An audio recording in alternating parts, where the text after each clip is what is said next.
अल्लाह पाक तुम्हें ऐसे रंग लगाएगा जिसकी चमक से तुम्हारे दुख मांद पड़ जाएंगे।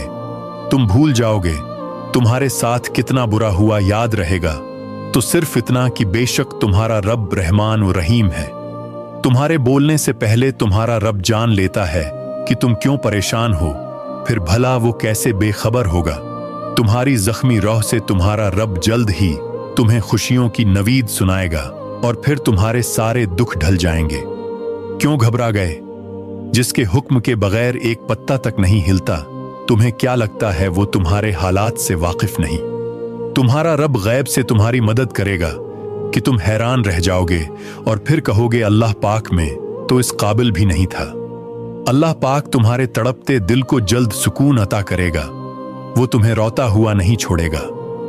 अल्लाह पाक भूला नहीं है किस तरह तुमने मुश्किल वक्त में भी उस पर यकीन रखा, सब्र किया और सिर्फ उसी से मदद तलब की। तुम्हें क्या हो गया है कि अल्लाह पाक ने तुम्हें मना कर दिया नहीं ना? तो क्यों तुम ना उम्मीद हो गए? अल्लाह तुम्हारी झोली को बेहिसाब फिर देगा। उसके घर किसी चीज